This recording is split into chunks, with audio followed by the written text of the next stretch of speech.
नमस्कार आप सभी को। फिर हाजिर हूँ एक और नए प्रयोग के साथ।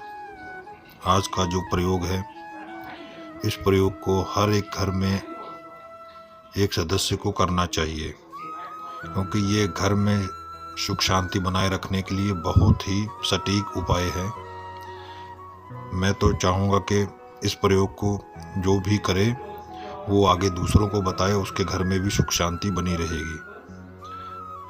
घरों में कलह जब होती है तो बहुत ही विकट जो परिस्थिति घर में होती है वो तो उस घर के इंसान ही जानते हैं। और कहावत है कि जिस घर में कलह बसे वहाँ से अन्न धन भागे, कि मतलब जिस घर में कलह होती रहती है उस घर में ना तो अन्न रुकता है ना धन रुकता है। ऐसा देखने में आया है कि जिस घर में कलह होती है वहाँ की स्थिति बड़ी ही विकट हो जाती है।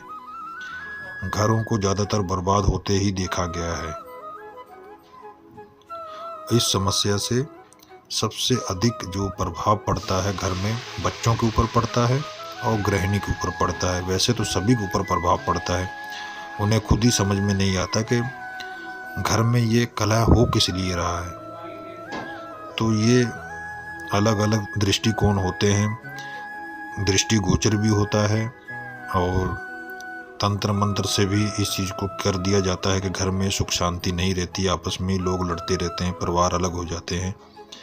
तो इस प्रयोग को अगर आप करेंगे तो आपको देखने को मिलेगा कि जो आपके घर में गृह क्लेश हो रहा था वो समाप्त हो गया है। आप एक बार ज़रूर आजमाइएगा। आपको ये प्रयोग जो है बहुत कम देखने को मिलेगा, शायद ही कोई आपको बताएगा कि इस प्रयोग से जो है घर में गृह क्लेश जो है ख़त्म हो जाएगा।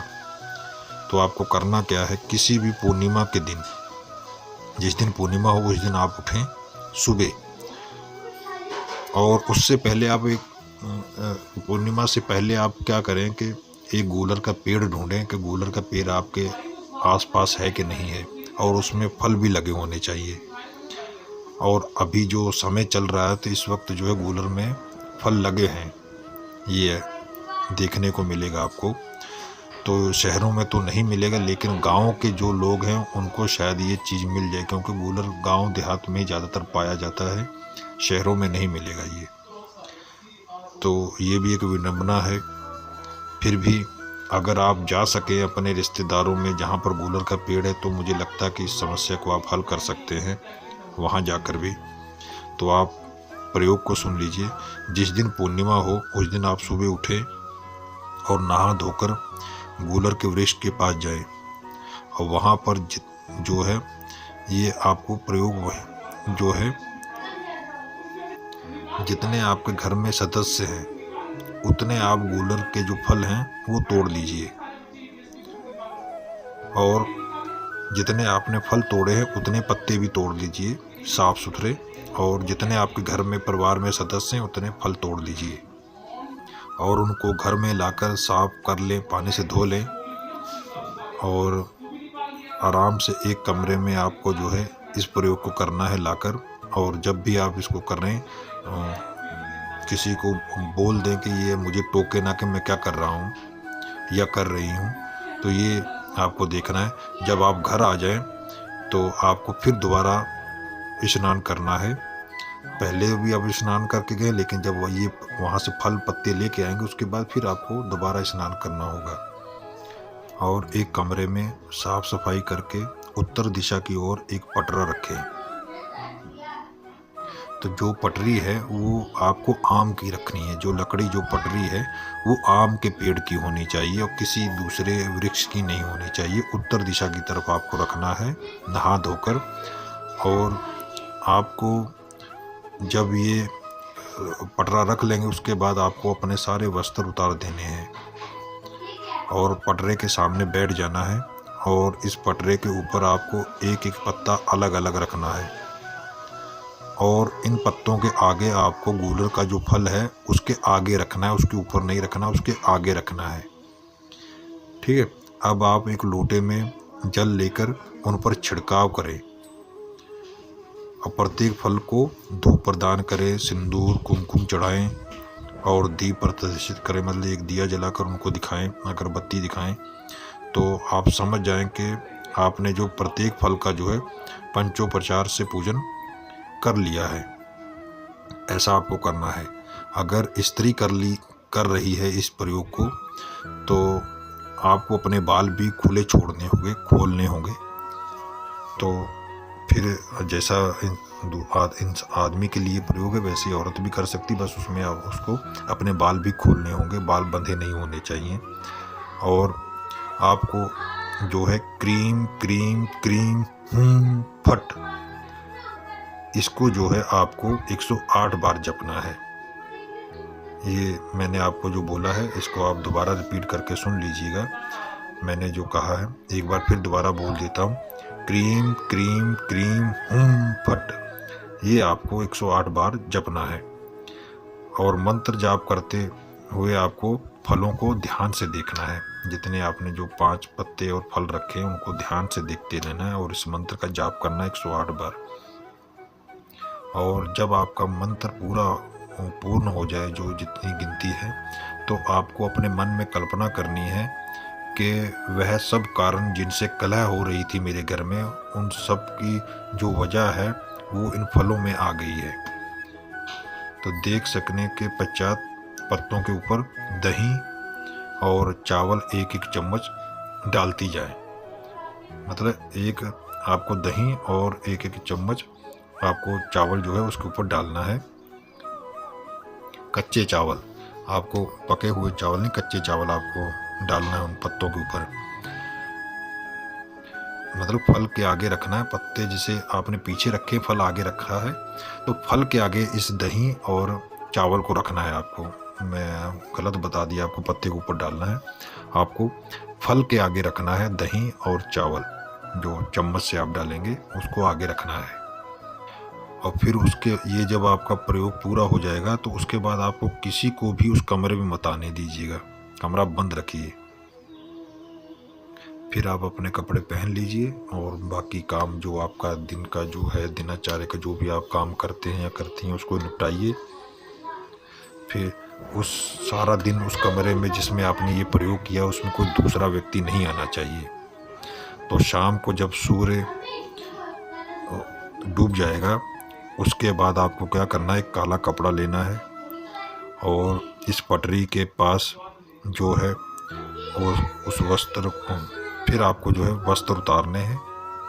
ठीक है, मतलब जब उसके पटरी के सामने आएंगे तो आपको फिर अपने कपड़े उतारने होंगे और उसके बाद जो है जितनी भी सामग्री है उस पोटली में आपको रखनी है, सारी रख दीजिए और उसको जो है पोटली बना लीजिए। और उसको उठाने से पहले आपको फिर अपने कपड़े पहन लीजिए।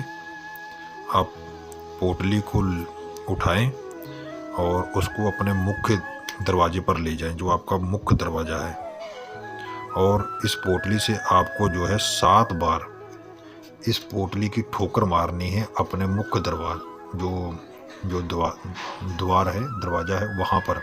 मतलब जैसे ऐसे मारते हैं उस हिसाब से आपको मारना है 7 बार। और मारने के बाद सीधा आप बाहर निकल जाएं। बाहर आराम से चलते हुए आप किसी भी चौराहे या पीपल के पास जाएं। अगर चौराहे आपके आसपास चौराहा है तो वहाँ पर रखना है आपको।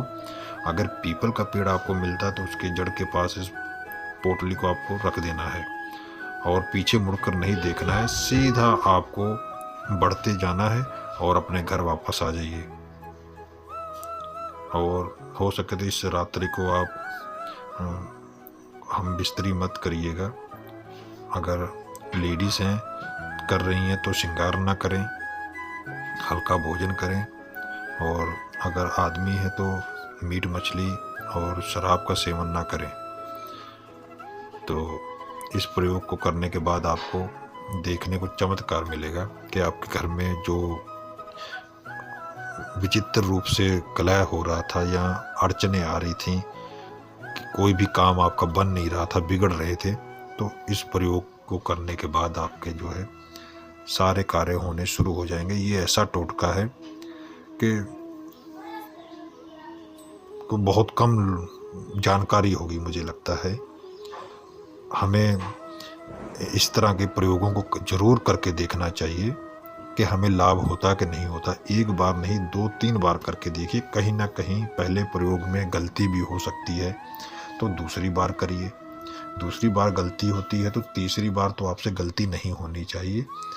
और जहाँ समझ में ना आए वहाँ पर आप पूछ भी सकते हैं कमेंट में कि ये चीज़ नहीं समझ में आ रहा है, तो आप पूछ सकते हैं, तो उसको मैं फिर दोबारा बताने की भी कोशिश करूँगा।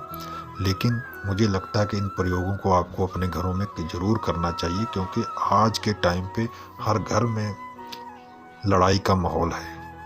किसी न किसी के साथ बन नहीं रही है आपस में, परिवार में कोई देखने के लिए एक दूसरे को तैयार नहीं है, काटने को दौड़ रहे हैं, मारने को दौड़ रहे हैं। तो कहीं न कहीं ये प्रयोग से मुझे लगता है सब शांत हो जाएगा। सबको मिलकर रहना चाहिए। परिवार जितना ही संयोज कर रखा जाए, इकट्ठा करके रखा जाए, उतना ही अच्छा होता है। आजकल के परिवार तो मुझे बहुत कम देखने को मिलते हैं, कोई इकट्ठा रहता है और सब अलग ही रहते हैं। तो कहीं न कहीं कोई ना कोई वजह वो लड़ाई ही है, और लड़ाई जो है कहीं न कहीं स्त्रियों से ही शुरू होती है, और यहाँ तंत्र मंत्र के द्वारा अपने विरोधियों के द्वारा जो होती है वो लगा दी जाती है। तो कई कारण हैं।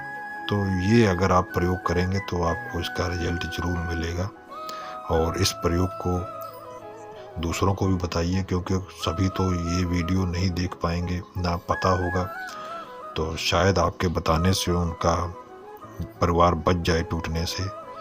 तो आपको ईश्वर की तरफ से कृपा होगी अगर आप ऐसा करेंगे। तो मुझे लगता है कि मेरे इस बताए हुए प्रयोग से बहुत लाभ मिलना चाहिए आप लोगों को।